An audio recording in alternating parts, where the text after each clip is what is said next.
Hello, and welcome to Talk.Therapy.Heal, a dynamic and engaging show that endeavors to shatter the many stigmas surrounding mental health and therapy.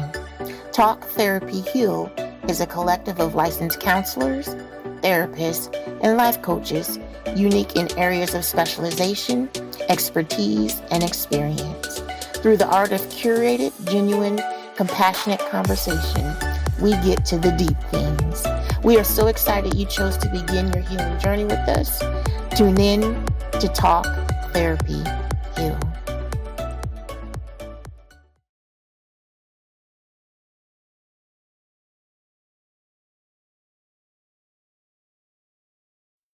Hello, and welcome to Talk Therapy Heal. This is definitely a dynamic and engaging group of clinicians. We thank you for joining us on this evening. Dip into the show. Yes. So I know some of you all may be thinking, where is the lady with the hair? Where is she? Rachel. Okay, listen, for those of you all who remember, Rachel do not live in the state of Texas. We all live in the state of Texas. However, what we're bringing to the table tonight is more, I guess, would you say impromptu? Yeah. We have to talk about this tonight. And so with that being said, no, we didn't leave her out or anything like that. Come on now. Y'all know with airlines and everything, y'all know what's going on. Anyway, Right. so with that being said, we're going to jump into tonight's show. We're going to take our time. So we ask that y'all tell everybody to get on right now and listen because we all need to hear this. Yeah. Tonight's topic is the emotional states of America. Okay? Not the United States, but the emotional states of America. So I think this show is going to be really, what is that when you just be coming forth? What's the word? I can't even think of it. I just real and raw. Real and raw. That's good. That's good. Real So and raw. starting off, I want to ask, of course, you all know we're all clinicians. With what is going on in the United States of America right now, what is it? Let's start with us and transparent. That was the word I was thinking about. Yes. Really transparent. What is it? We'll go first that you all have been feeling, in all honesty. What words come to your mind? Overwhelmed. Okay. Confused. Mm-hmm. I'm gonna say strategic. Yeah. Facts. Getting Yeah. strategic. Discerning. Mm-hmm.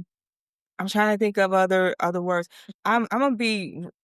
We're being really raw and transparent. Yes. Yes, ma'am. Anger. Yes. Anger. I Yes. mean, like, I'm ready to throw hands. Yeah. Kind of Mhm. anger. Mhm. It's been real. It has been real. Anxiety. Sure. Oh my gosh.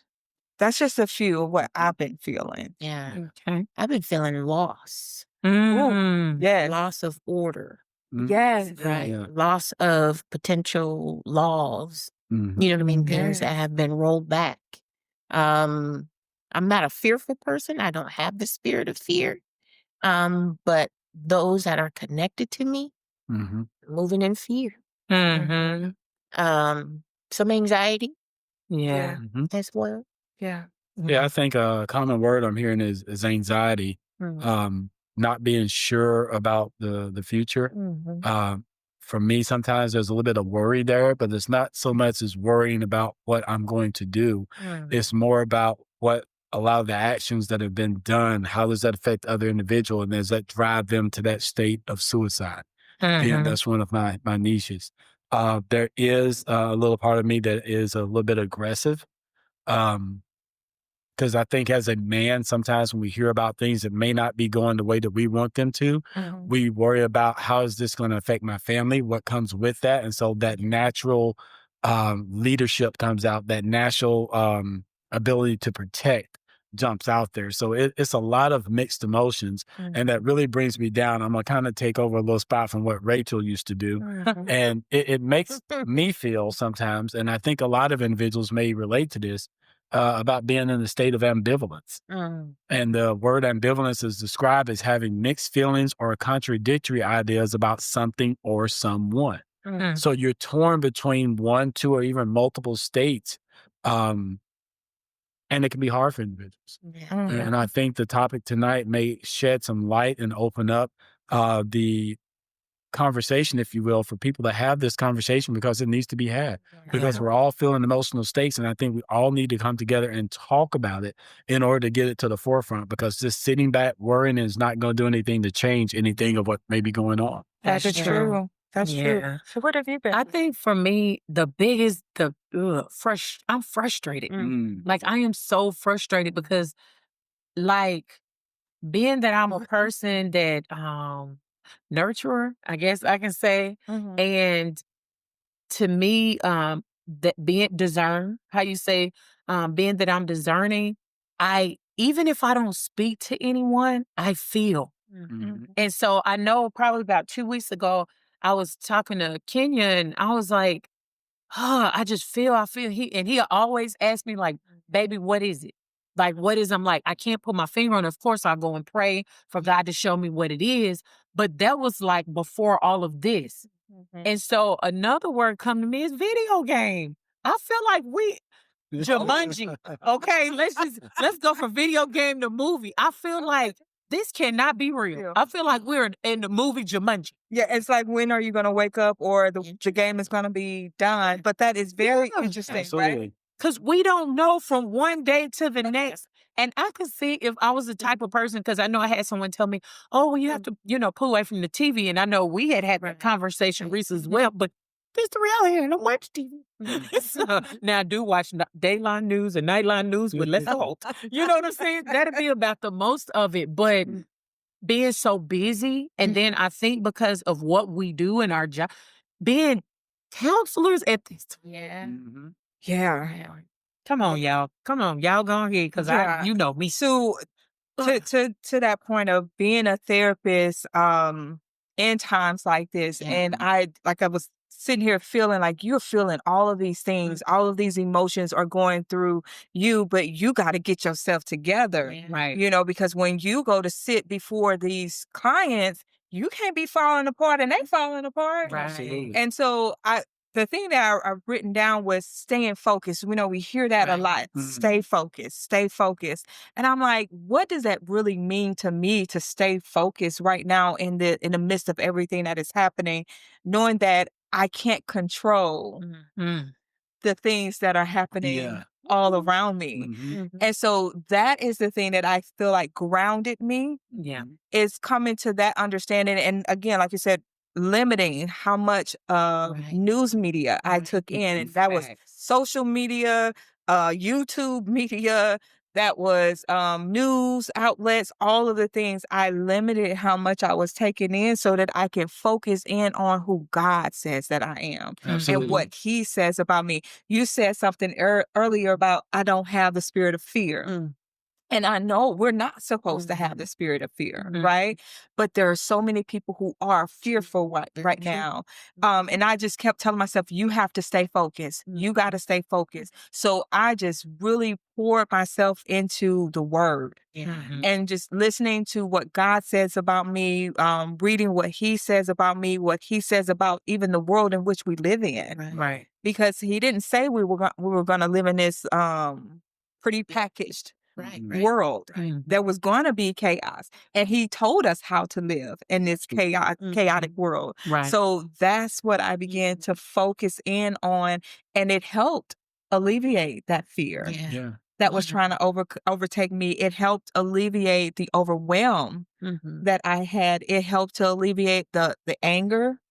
Oh, it helped in so many different areas to stay focused. But I wanted to hear more from you, Larissa, when you said, I don't have the spirit of fear. What does that mean to you?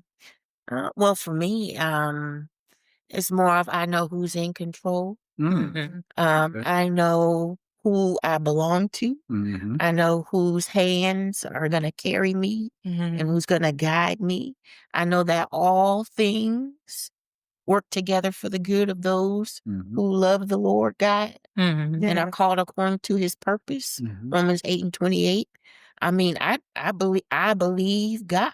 Yeah. You know what I mean? And I'm standing on that. Absolutely. Yeah. Yeah. Oh, that is awesome. That's amazing. Yeah. And, you know, Nikki, you said a word there that I tell a lot of my clients. You can almost use these two words in almost any situation. And I actually got this from a counselor that I was seeing at one point. And that first word you used was control. And we have to calm ourselves to understand that we cannot control everything. But those things that we can control, we do focus on that. The other word is intentionality. Be intentional about everything that you're doing. That's right. If you're on a job right now, be intentional about doing a good job, because we don't know if we're going to walk in or out of a job tomorrow. But while you're there, be intentional about what you're doing. Also focusing on resilience.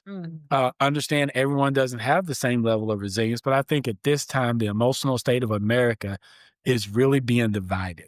Yeah. And really we need to pull together. The more people that you have working together, the better things can be. And so I just want to take a moment here, because I feel this is a time where this hits all of us. But for men, sometimes it hits harder because we take on a lot of things that we really can't control. And what that does is that can lead you to a state of anxiety by saying, oh, I'm a man, I'm supposed to take care of this. I can't even provide for my family. I can't do that. You can't control what other people are doing when they're playing the strings with the puppet. So do what you have to do as a man, as a father, to maintain your composure, because you can't get out of whack and try to still be the leader of the group. You know, studies have shown that a lot of individuals, when it comes to a mass shooting, sometimes they are actually hit because they run towards the shooter instead of running away, because they hear shots and they get frantic. They don't compose themselves. They don't get in control. They act out of reaction. And in this time, I think an emotional state that a lot of people in America is that we're just reacting. When really we need to get out of control before we start saying, doing, or whatever the case may be. And that may help in grounding you so that you don't get to that state of anxiety and all these other DSM terminologies that can come because of the things that are going on. Yeah. Okay. Listen, I hear all of that. I even heard what I said. Yeah. You know? And I hear that from a therapeutic perspective. I hear that from a clinician perspective. But we have the tools. We have the knowledge to handle this and see this in different ways. We all have a connection and relationship with God. So we attack things so much differently than, I must say, just the lay people, you know, in the world. I want us to really be truthful, just true and honest about addressing all of this stuff that is happening. Okay. Because it is a lot happening. Oh my God. I got my church finger up. Yes. Oh my God. I'm just thinking about when we first started 2025, everybody was hopeful. A lot of people were hopeful. We didn't know what to expect following the election. Let's just be real about it. We didn't know what to really expect. We had an idea because folks got out there and voted, right? We voted the way that we voted so that we can bring in what we thought would be best for us. That didn't happen for a lot of us. So after the election hit, I was like, okay. And I felt this too. It was like, okay, it ain't happening yet because we still got a little bit of time. It's November. Okay, he was voted in. All right, we're still good. We're okay. But then that swearing in ceremony happened. And not even 24 hours after that happened, everything flipped. And I feel like people just started feeling experiencing transition after transition after transition after transition after transition. And it's been like that since then. Right. And we are have we even hit 100 days yet? No. And we have been experiencing change after change after change. And people don't know what to do with that. We are grasping for stability that is fleeting. It is not there. Right. And we're saying, stay focused. Trust in God. I like that. He is going to Don't see. be afraid. Right. It's going to all be good. How do you know? We don't know. And I feel like that's where the anxiety comes in. The overwhelm comes from just all of the different changes that are constantly happening back to back, and we're not being able to grab our footing. Right. Nobody can grab a footing and get stable enough to handle all of the different things that are coming at them. And then we're watching. For me, I watch probably once a week, but every time I turn on that news, I'm watching money that I have invested Go down. Yes. Like the last couple of days, I seen a couple of people, like some we go, I post some stuff on social media, that was speaking about, I seen this post that said, move your money now. And I'm like, move what money? Where are we moving money to? So I go to the comments, let's just be honest. And then this person was like, they was talking to the person who originally posted someone we used to go to church with at Fort Campbell, and was like, because I think he said he had lost so many thousands. Then the person said, I lost 16,000. And in some L fund, I've already lost over 20,000. And I'm like, my God, like, what? So, yes. And that's what I'm saying. We're telling people to stay focused. We're telling people don't get scared or don't do this and don't do that. But we don't see the light, if you will, at the end of the tunnel. It's like we're walking down a dark pathway and you don't know what's coming at you until it hits you. And then when it hits you, you're like, okay, what do I do with it now? Yeah. And what I'm hearing, Nikki, you say is, there may be some individuals out there that have a defeated mentality because they don't know what's coming. Every time they look, they're getting knocked down from one source to the other. Individuals losing money. How is that affecting families? What's going on with individuals within the schools? People are losing jobs. Then they've been told, no, your job is there. Oh, no, we made a mistake. Go back home. Yeah. So there is a state of confusion that is there. And while I love to try to motivate individuals, the reality is that sometimes you do have to sit in. Yes. You do have to sit in. Because those feelings are very valid. Very valid. Yes. My reasoning for going towards the word control is to say, yes, you can sit in it. You can think about it, but then don't stay there. Because the longer you stay there, the harder it is sometimes to pull yourself up. But I do understand there's some individuals out there like, look, I've been kicked down so long, I don't know how to get up. And that's why we have to lean on one another from a community standpoint, from a family standpoint, because by yourself, we can do nothing. But together, we can do all things. And I think that's what we need to really focus on is that we understand it's hard and it may get harder. But what we have to do is still reach towards the higher calling. Keep pushing towards your goal. We can't just stop because stopping says I'm giving in and I'm okay with what's here. Yeah. Oh, I was just going to look at him like poke a finger. Okay, so let's bring it to the table like you were saying. So federal employees, they go to work. They get an email. I no longer have a job. That was what, a month ago?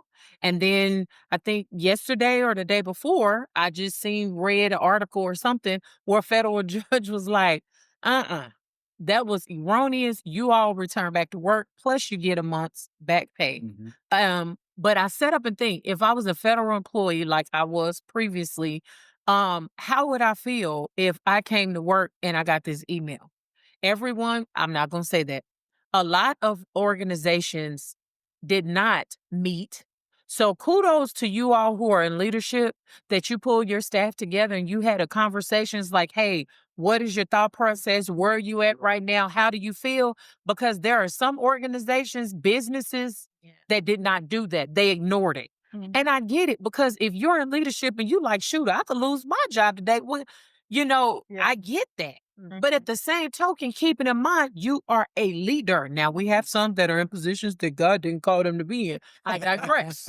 I'm just saying. But for those who are true leaders, that's what true leaders do. Let me bring my people together. Let's talk. How are you feeling? What is it that you need? Or even if a person don't want to say it in front of the group, then having those one-on-one conversations to see what resources that I could help you with. Now, I will share with y'all. I had a conversation with a young lady. And we were talking about this, and there are so many things that I learned. I work with individuals also who are disabled. And in the agency that I work, a lot of people assume that it's a bunch of lazy people who go and get the state's resources and fundings or federal government or whatever organizational funding, and that's not the case. It's individuals who work everyday lives, and something bad may have happened, they collapsed, and next thing you know, they're disabled. But they didn't intend to be disabled, nor were they disabled all their lives. Right. So when I was having a conversation with her, and she was just like, yeah, I don't know. I don't know what I'm going to do. I got this going on. I have this many children, whatever the case may be. And I'm sitting there, and I'm not going to lie, because I'm empathizing with her. Because I'm like, but then I was like, you know what? And it had to be God. I can't even take the credit. I was like, look here. Let me tell you one thing that I do know. We're going to be all right. And this is what I told her. I said, have you ever had a big mama, a Medea, a uncle, or somebody? Think about when we grew up. That, like Kenya said, we don't know what this is going to look like one day to the next. But I think, and that's what I shared with her, we have gotten so comfortable in our now that we have forgotten the tools that we have from the past. So even if now some of us were shelling peas with Big Mama and Medea, you know what I'm come on now. You thinking about growing up, we eating fish. Yes. You had out there with that fork flailing that doggone skin, but the thing is, it's in us. And because I think a lot of us, because I had to think for a minute, we're not gonna lie, me and Kenya had this conversation. Because he was like, well, baby, this was going on, this what they saying. We got this email, now we got to send these 5 bullet points every week for some AI talk, whatever, to evaluate it. Let's just be honest. And so my response to my husband was this. I said, let me tell you something. Between the both of us, we got too many skills. This joker is country. I done grew up in the country. We know how to garden and all that. The thing is, why not go back to what we seen our grandparents doing? If get you a couple fishing poles. If you don't know how, and see, this is another thing that I kind of find that I was thinking about. That spirit of pride won't let me come to you, Nikki, and say, wait a minute. Now, you said when you was growing up, your grandpa used to take you fishing. I don't know how to even put a worm on a hook. Now, I still don't to this day. Maybe with some gloves on. But can you teach me how to do it? Right. I think if anything, and I understand what we're saying, God, faith, and all that, because maybe I'm wrapped up in all of that. All of it. But when we're talking about what we're going to eat, when we're talking about feeding our family, our children, we might need to dust off some of them skills from back in the day. One girlfriend had told me how she taught her son, God forbid, how to flush the toilet. It's simple. If the water, we got the water coming. How do you flush this toilet if you need to flush it? Right. Some of us may need to get back to teaching our children. We was buying them Jordans and them fancy clothes. Let me teach you how to flush the toilet in case the electricity go out and the water go out. Yeah. So we have the tools, but I think as parents, and families, and organizations and community, this is a good time to teach each other. So we may need to bring down the spirit of pride and say, Larisha, how you say you make this bread from scratch? Yeah. Look, you say you from Louisiana. Look, how y'all make these beans and rice? Because, baby, we may go to beans some beans and rice days. No. Listen, I went to the grocery store and bought all the dry beans. Come on. Because you just don't know. Yes. Just don't know. And I feel like it is better to be prepared than to be, like you were saying, a lot of people are being reactive right now. Be proactive. Be proactive. Yes. Yes. Proactive. Yes.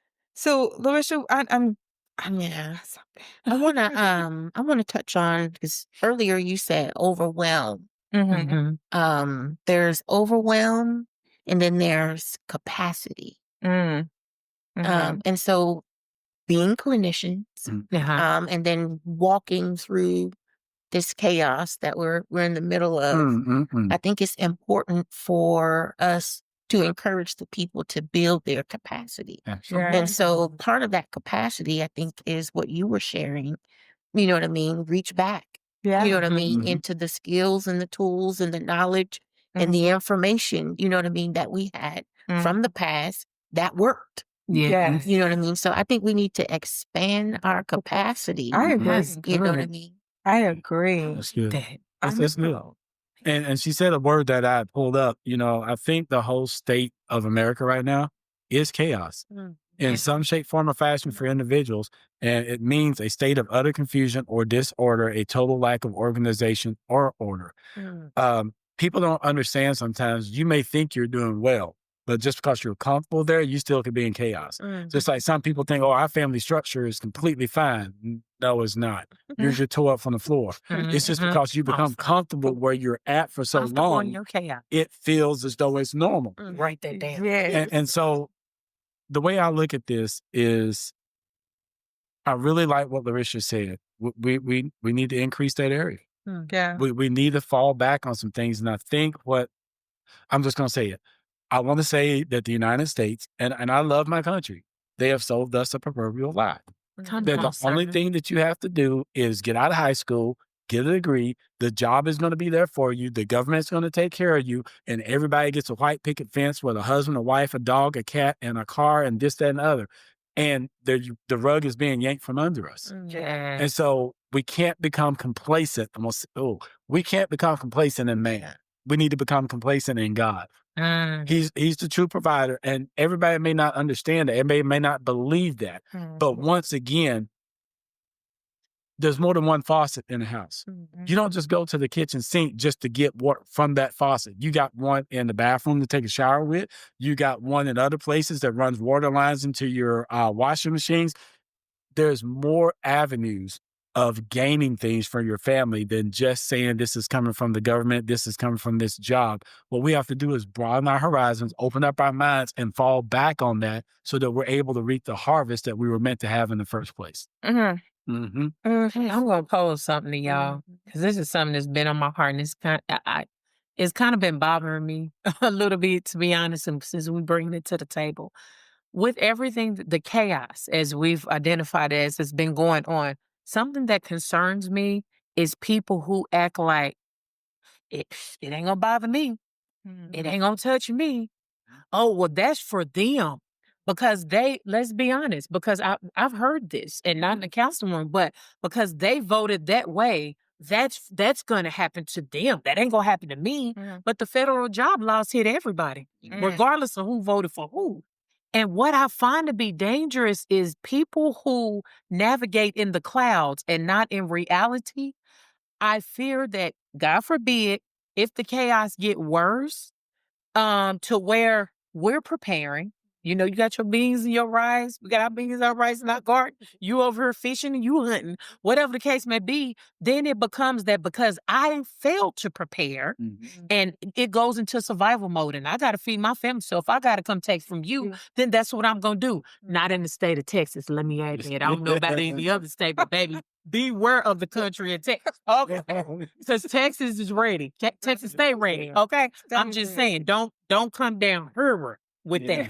But that is what concerns me, that people will rob, steal, and kill just to survive because they failed to prepare, because they felt that it didn't happen to me. You see it on social media. That's another. I'm like, are y'all really grown folks sitting up here arguing and keyboard bullying each other? And these children are watching it. But then soon as, God forbid, and I don't want to speak on an incident, but that's what's coming to the forefront of my mind, but I'm not going to bring it out. But when a bullying incident takes place, then the first thing you want to do is, it's the parents' fault. The parents should have raised them better. Are you being a good example? We're community. It's the community that's responsible as well, the village that we lack. People don't understand. They've lost their basic concept. And I would say this, sometimes we know it as counselors that when individuals have problems, sometimes we can contribute it right back to their childhood. Some of the basic things that we learned in elementary school, that we learned in middle school and high school, they've forgotten those applications to understand Newton's third law. For every action, there is an equal or opposite reaction. So for a person to sit back and say, well, you know what, this isn't going to affect me, I'll just say what my grandmother used to say, just keep living. Thanks. Just keep living. I promise you, I hear that from my grandmama all the time. They used to say, keep living, daughter. Yeah. Keep living, because it's coming. It's coming. And we have to also understand this. history repeats itself. Yeah. This is not the first time we have been through this. Right. Maybe this is the first time that it seems this chaotic, but we've had cases where they said the government was going to shut down before. There was a case before where a lot of government workers lost their jobs. It was just done in a different manner. So, But hold on. I'm Mhm. sorry. I did want to pause you there because you said that we haven't seen it's happened before. Mhm. I feel like it's happened. We didn't experience it, but our grandparents and great grandparents experienced it. we did. It was just it was done differently. Well, I'm saying not to this extent. So chaos and all of the things happening the Mhm. way that Yes, it's happening, yes. the Okay, yeah. government happening, shutting down jobs, laws, all of the things that all happened Mhm. before, Yeah, and they survived it. absolutely. Yes. They survived Absolutely. it. Mhm. There's been presidents in office, let's just be honest, who were not for the people. We know that. Yeah. Right. People survived it. Mhm. How did they survive it? We're talking about going back to their capacity, Absolutely. doing the things that they did to overcome a lot of the things that were happening, but they had to shift, Absolutely. It's a Here. mindset. Absolutely. had to shift there. Mhm. So I agree, definitely it's happening. I remember working for the government and they furloughed and they said, well, you are essential. Right. So you're going to go to work and you Without ain't going to get paid. Absolutely. Facts. Mhm. So how long we doing this for? Yeah. Right. I got to have gas in my car to get To get Yeah, here. Absolutely. Like I don't even live in the same state I work in. Mhm. So how am I going to get here?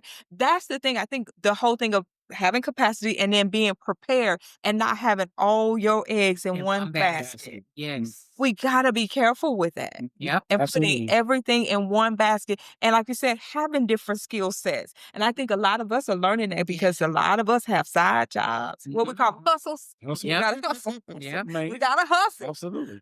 You have to have something because you cannot rely again on man Right. to provide for you because when you do that, you set yourself up for failure. Yeah. Right. And I think some individuals just haven't accepted reality. Oh. Um,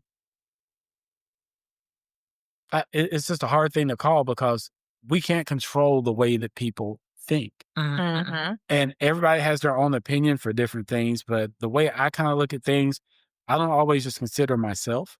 I look as society as a whole. What can we do to better society as a whole? And some people don't think that way. They're only out for themselves. Yes. And when you have individuals like that, other people's concerns, other people's needs are just not there. And I think I talked to you guys before. There was a Facebook post that I saw a few years ago, and I use it in a lot of the trainings that I do at work. But that statement says, other people's tears are only water. See, when it doesn't affect you, somebody crying, it's not that big of a deal to you. But then when it hits you on your doorstep, now all of a sudden there's something different. So I think as a society, we need to get back to that point where things affect somebody else, it should affect us as well. Maybe not to that deeper level, but to the point where we can say we can reach out and we can help. How can we assist? What can we bring to the community to make things better? Because I know when my grandparents, as I was growing up as a youngster, I didn't understand the stuff that they did. Only thing I knew is that they kind of raised pigs and they farmed. Other people that was living on the road with them raised cows, but somehow we always had beef. Somehow they always had vegetables and things of that nature. It was bartering and trading. It was taking care of one another. Yeah. I remember picking peas in a field and things of that nature. And we would just go somewhere and say, hey, get out and go put that on Uncle so-and-so's front porch. And you just put it up there and drive off. Yeah. Humanity has shifted. Yeah. Humanity has shifted. And I think people can sit up all they want to. They can say it's the president, it's Congress, it's the Senate. It could very well be God saying you need to get back in order. You need to get back in line. Yeah. We don't know. We don't know.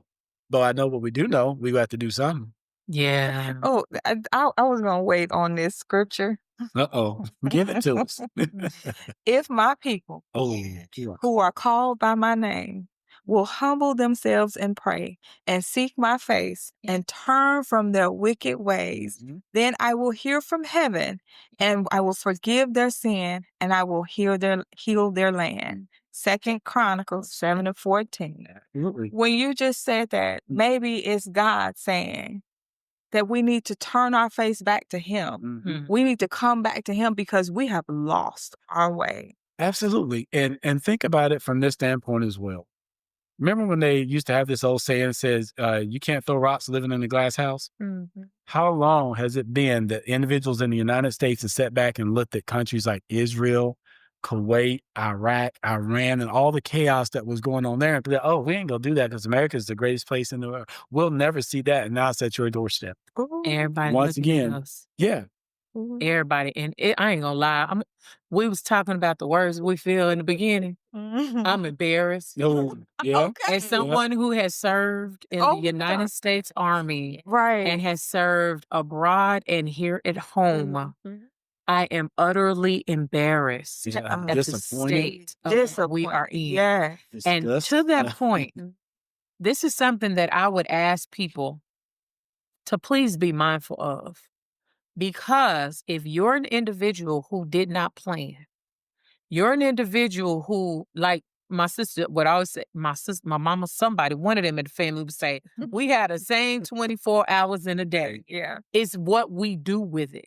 So I remember I was working, at the place where I work with the disabled individuals. And one of my coworkers came up and said, I don't think it's fair, just out the blue. Y'all follow me and stay with me. I'm going somewhere. And so I'm looking like, because, usually I mind my business and be in my office. So I was like, what do you think is not fair? Is not fair. And she said, I don't think it's fair that I work da-da-da-da-da-da-da. She went on, rant. And you guys now, wasn't a race thing, so hold your mule now. Because I know y'all like, what you mean, you guys? You guys get all the benefits. And what she was talking about was this. So for those of you who are not aware, in the great country of Texas, as I call it, it is a veteran state, and they do take care of their veterans. And so, mind you, I've never told this lady about no percentage of disability. She don't even know what type of disabilities I have from serving in the military. But she said it's not fair that you guys don't have to pay property tax, and then the shift get pushed onto us to pay what you guys don't have to pay. Oh. I promise to God. Oh, is that how it works? That's what she said. And I said, hold on. I don't know what you think you know about me just because you know I served in the military. Baby, at my home, we pay almost $12,000 a year, is what I told her. So she was like, oh, are you saying, let's take this moment. So before you get huffy and puffy about your state of where you are right now because of your lack of planning, that does not give you I don't even know, interject that word to come after somebody else. This can also come down to, say you and your husband and y'all's household is very, what does the word say? Be a good steward over your finances. So say y'all don't go buy all this luxurious stuff and whatever, and y'all like, nope, we just like to live simplistic and all our needs are met and we have savings and we have investments and da. Well, just because I was out, I was not, but I'm just saying. Let me just say, just because Julie was out, because I ain't even gonna speak that over myself, partying like a rock star, that does not give me the wherewithal to come after you and your family because you were being good stewards, as the word of God says. So as the heat crank up and individuals come more emotional in the emotional states of America, please don't start going after each other. But that's exactly what's happening. That's my process. That's what's happening. I mean, I get on social media whenever I do get on there, and I am disgusted by the amount of adults, grown adults, who are bullying people, who are coming after them with just nasty comments for no reason. Right. It's like you said, if you didn't do your due diligence to make sure you were prepared, don't come for someone else who did. Yes. They may have had, and oh, you hear this, excuse me, a lot. You were born with a silver spoon in your mouth. What silver spoon? Boom. Spoon. What does it look like? Right. You're like, you had a spoon? Right. All we had was forks in it. I ain't even had that. I'm sorry, Nick. Yes. Too funny. But yeah, I see that so much, and it just disgusts me. And I don't know about y'all, but whenever I see something posted on social media, I go straight to the comments because I want to see what people gonna say, what people are talking about, and then I'm just like, didn't even have to say that. Did not. Like you could have kept scrolling on. Yes. I trust me, I know what I said in the beginning, especially about the new administration coming in and feeling like just kind of like the world just the bottom fell out and everything that you put in is just falling through. But people are entitled to do whatever it is that they choose to do.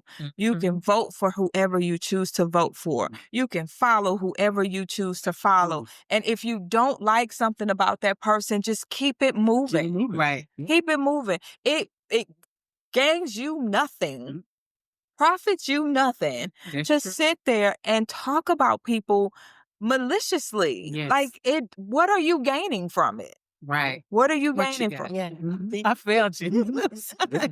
So I'm looking at the title of this particular episode for Right. tonight. And it's The Emotional States of America. States implies a condition, right? And so what is the condition of your heart? Oh, Larisha. What is the condition of your heart? The reason why folks be in the comments and saying all kind of stuff. It's the heart. Yeah. Oh, What that's does the heart of America, you know what I mean, look like right now? Right.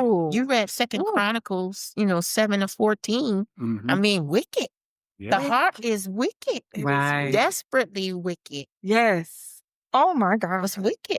Oh, I'm gonna bring up something else. Sorry, I How got do we- you. It's gonna be touchy. I don't even want to go there because I feel like it's still so much more we need to talk about. But Yes. how do you even shift from wickedness, from a wicked place, into what a heart of giving, a heart of gratitude, a Passion. yes. How does one shift to have a heart like that?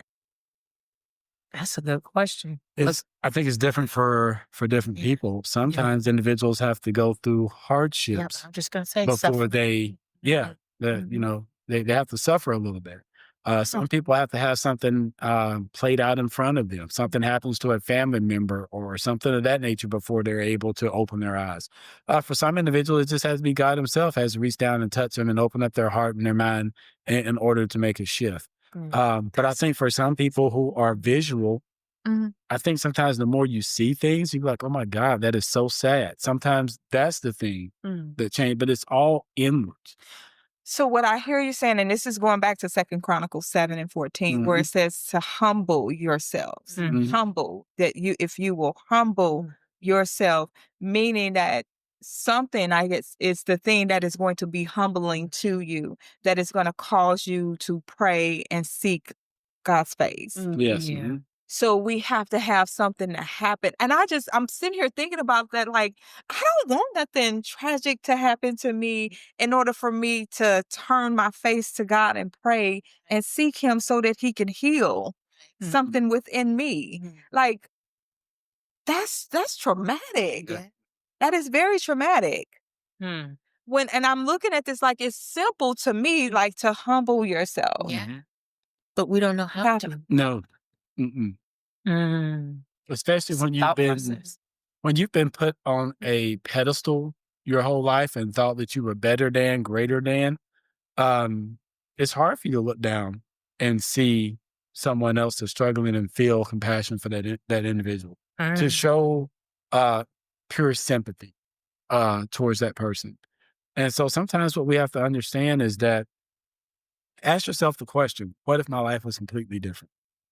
What if I didn't have all I had? But there's been a lot of people who have came from the bottom up. And a lot of those people are still successful because they never forgot where they came from. And so going to, because I looked up the definition of humble. What is a humble person? It is someone who is not proud. Someone who does not believe that they are better than any other person.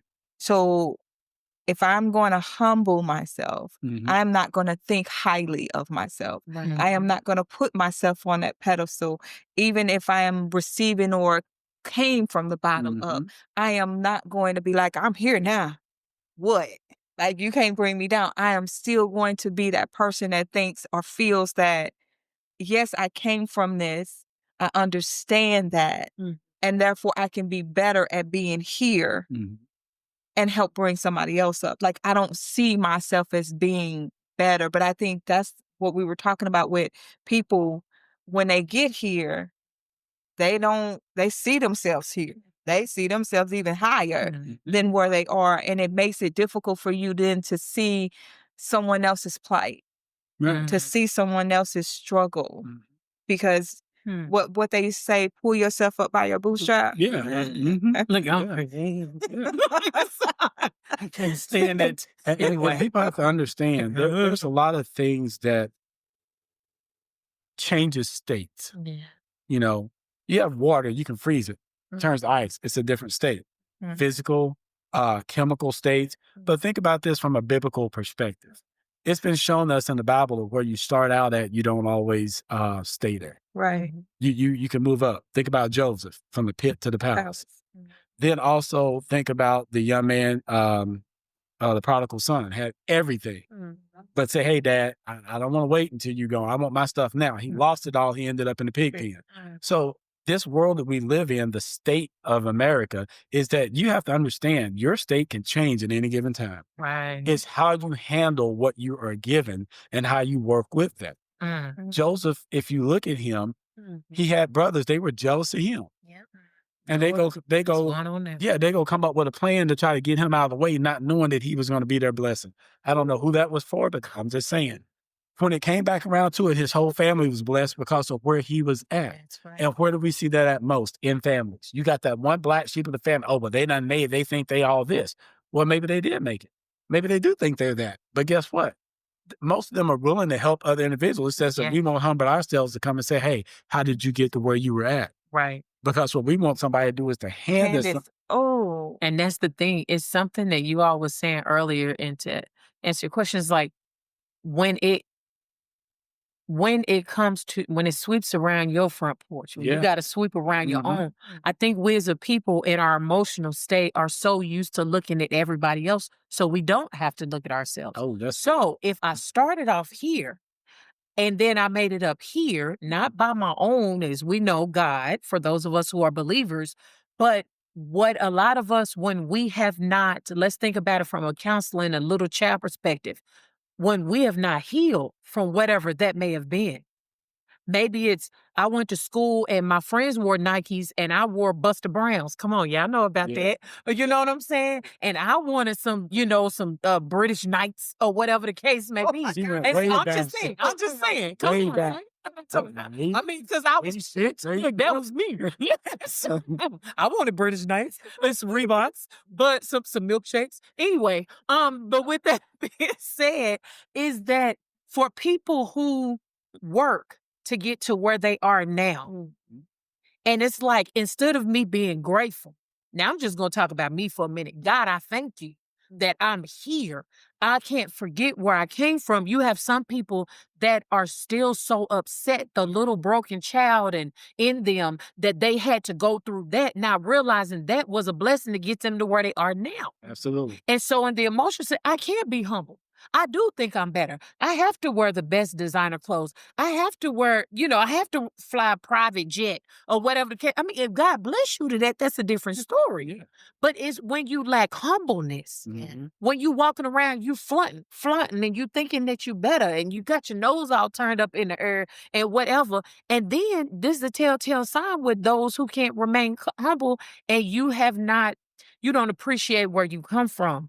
It's because it's hard for you to go back. Oh, yeah. So in your emotional state. Or you're afraid to go back. Yes, because you got to face that was behind you. You're afraid. And so being emotional, now you coming out for everybody. You think you better. You chopping. It was somebody not too long ago that walked up in our home and didn't even realize that she did this. When she walked up in our home, she looked, face just like this. So how you say you doing? Oh, God. And I stood there like, thank you, God, for deliverance. Because otherwise I'd have been like, Martin, respect my house. And you would have got tossed up out of here. But when you are not healed, yes, emotional states of America. It's something else I want to bring up, but I think I'm about to bring it up for part 2 because that right there, if we decide to do a part 2, this right here is going to be something. Got to bring it up. So we got to talk more about emotional. But anyway, go ahead. Yeah, really, when it comes to emotions, I ask y'all this question: where do your emotions come from? Experiences. Yeah. Oh, yeah. Experiences. Yeah. Okay. Think from a bodily function. Your heart? That's what most people say. It actually comes from your brain. I was going to say your mind. Your brain. It forms here. Right. And then you feel the sensations within your heart or within your body, and it oozes out from, it manifests in Absolutely. physical states. But the thought, it starts with the thought, which is why they said There you go. the battle starts in the mind. Yeah. It's in the mind. We wrestle not. Yeah. Oh, There you okay. go. I ain't finna start preaching again. And the reason why I say that is that you asked the question earlier about what does it take for a person to change. It's action, but that action has to start in their mind. Yeah. And if you change the head, then the rest of the body flows with it. And so some people can't change because they can't get out of their normal way of thinking. So your thinking has to change in order to be able to change an emotional state. If you're fearful here, fear comes in your heart because what? It starts racing, it starts going. So to change that, either you have to get comfortable and overcome that fear, or you have to decide that maybe that's, I understand that it's fearful, but I'm not scared of it. I just respect it. Oh, Kenya, when you hold the head and it flows to the body, I want to propose this because I brought this up in a conversation that I was having on I know you're talking individual person, right? Right. Thought starts here, it flows from the head down to the body. But think about the head of a family. Yeah. The head of a family and Nation. yes. It starts with the head and flows down to the body. So whatever the head is thinking, whatever the head is projecting or doing, the body is going to feel it and respond to it. That is what we're experiencing right now. Oh my God. And that's why the chaos start up here and it's flowing. Right on down, trickling down. Doesn't the word say that? That we, and I wish I could find it. The oil runs down. Yeah, it starts at the head and trickles down God's to oil, the but we body. don't want the world's oil. They keep that. They keep that on. Yeah. We don't got crumbs in it. Yes. Good. It's scratching you up. It's gonna tear your skin up. You don't want that. We don't want it. But that is something, though, when you think about how things are starting from the head. I just think about, we're still talking about the emotional state of America, right? And how so many different things are being presented to us, what we're being fed, and then the bodies are responding to it. All of this news, all of these things are starting from a specific head point, right? And flowing down and causing so much chaos in people's worlds. A house divided against itself cannot stand. Cannot stand. Cannot stand. And I think sometimes we as a people allow ourselves to be divided. And it's something I want to get into so bad, but we do not have the time. I'm praying that everybody in agreement to doing the part 2, because baby, when I bring this, it makes, so I will preface it to say this: if y'all listening tonight and y'all want to come on, if we do decide to do a part 2, got to talk to me. Anyway, is with this emotional state, we know emotions are high. So ask yourself as an individual, because I've had to do that. I'm not going to lie, I ain't going to act like I'm perfect, because sometimes, I roll with God.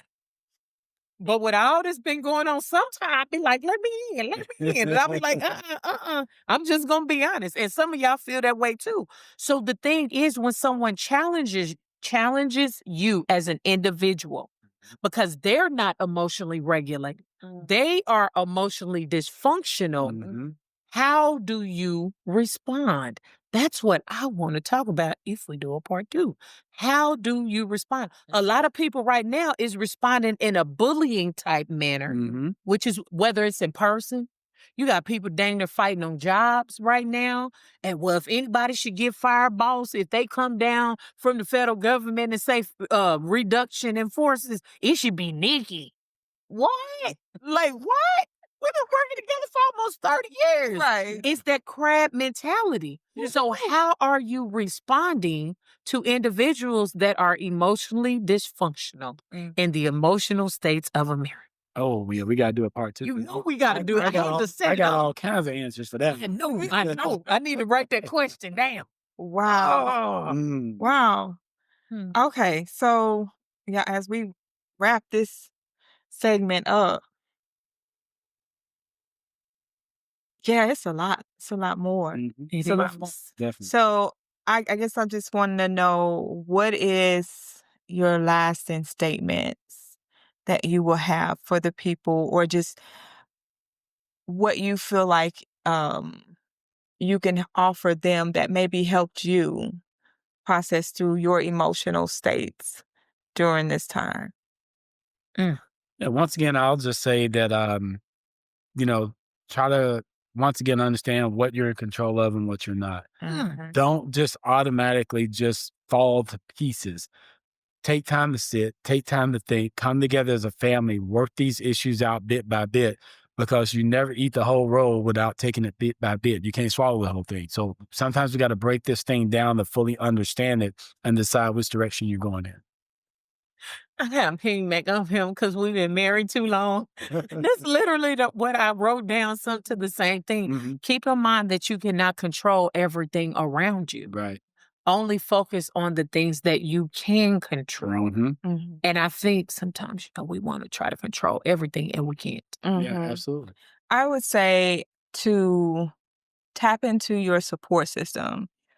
If the family member, friend, coworker that you trust, therapist, but utilize your support system, because we all need a place where we can, a sounding board, if you will, where we can just really vent and get off our chest what we're feeling without judgment, without retaliation or anything like that. So please, if you don't have a support system, try to identify at least one person that you trust Absolutely. that you can utilize for that very specific reason. Mhm. That's good. Okay. I was going to say something similar to you. Great minds think alike. Absolutely. I'll just throw out this technique. Call it face and feel. Mm. Face and feel. And we'll talk about it a little bit later on. But the gist of it is you're confronting what you're feeling, Hmm. right? And you're sitting in it and you're processing it. But you're processing it with a professional. Mhm. You know what I mean? With someone that gives sound, wisdom and guidance. Mhm. But if you don't face a thing, What I say? what you say? You can't heal from what you won't confront. Yeah. Mm, Yeah. mm-mm. Face and feel. I love that. Yeah. Face and feel. Face and feel. I'm about to steal that, girl. Right. Okay. Well, we thank you all so much for joining us here tonight on Talk Therapy Heal, as we delved into a hot topic, the emotional states of America. We hope that something that was said tonight penetrated you in a way that helps you to think differently, want differently, just make change in your life.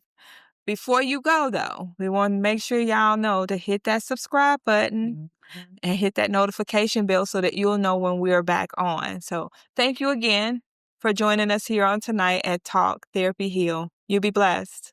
Bye. Bye.